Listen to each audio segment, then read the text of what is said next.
suis Oumar Sissé, je travaille à l'Institut africain de gestion urbaine qui est basé à Dakar et qui appuie les municipalités pour améliorer la durabilité des villes, notamment en luttant contre la pauvreté urbaine et en préservant l'environnement. Notre projet de recherche avait accès aux stratégies d'adaptation des ménages aux eaux d'inondation. Vous savez, au Sénégal, notamment dans la région de Dakar, depuis 2005, nous faisons face à des inondations sévères et dans la grande ville de Pikine, presque 44% des populations ont été affectées par les inondations.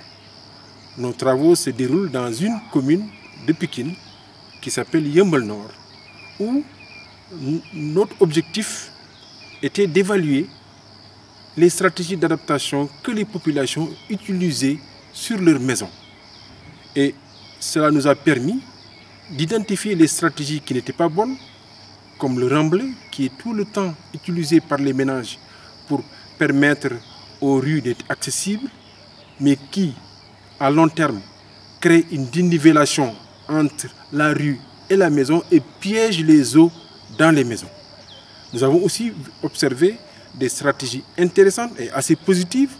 C'est comme quand les populations qui arrivent à surélever leur maison ou à changer les pentes de leur toiture pour que les eaux ne se rejettent plus dans la cour mais en dehors, ou certaines populations qui ont changé le matériau des fosses septiques en utilisant cette fois-ci des PVC, donc des plastiques.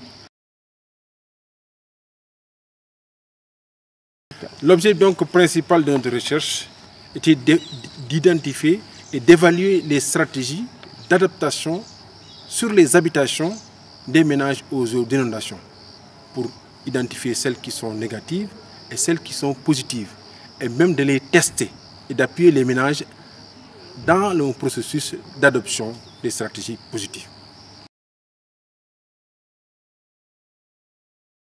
Oui, le principal défi, c'était une contradiction entre le point de vue du gouvernement qui pensait que dans ces quartiers, il fallait uniquement peut-être reloger les ménages. Pour les populations, ces quartiers peuvent être réaménagés.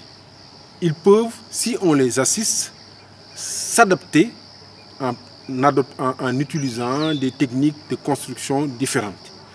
On a aussi constaté, et pourquoi cette contradiction était importante, parce que l'État se disait, mais pourquoi s'adapter dans des zones d'inondation? Il faut plutôt enlever les populations de cela.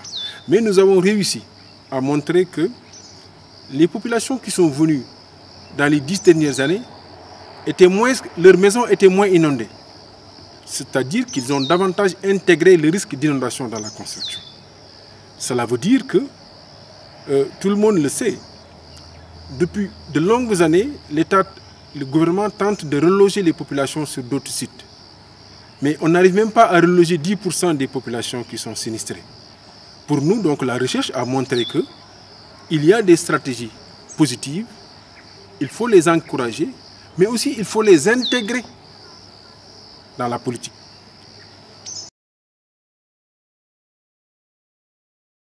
L'impact principal du projet se situe à deux niveaux. Donc sur ces stratégies d'adaptation sur les maisons, aujourd'hui, nous avons réussi à sensibiliser la commune et à montrer aux populations qu'il faut abandonner certaines actions d'adaptation. Elles ne font qu'aggraver le problème. Et qu'il faut, par contre, surtout à la commune, encourager et améliorer l'échelle des actions d'adaptation qui sont positives, comme certaines sur les maisons. Donc cela, nous avons réussi à montrer à la commune qu'elle a un rôle à jouer à ce niveau. Nous avons aussi réussi en accompagnant quelques 170 femmes en améliorant leurs ressources économiques, en accompagnant une trentaine de chefs de ménage à améliorer leur maison pour la rendre plus durable en réalisant de petits ouvrages d'évacuation des eaux de pluie. Nous avons réussi à montrer que ces actions peuvent être réalisées à l'échelle des quartiers, mais avec l'appui de la commune. Nous avons aussi montré que les programmes de l'État doivent accorder une attention particulière à ce type d'aménagement, d'action au niveau des quartiers. Nous avons renforcé les moyens et les outils d'intervention de la commune. Nous lui avons permis d'utiliser la cartographie participative pour revoir les quartiers. Nous avons aussi permis à la commune d'avoir un plan communal d'adaptation qui lui permet de supporter les actions d'adaptation des ménages. Nous avons aussi permis à la commune de réaliser un petit ouvrage qu'il peut reproduire maintenant dans les autres quartiers qui sont confrontés au problème d'inondation.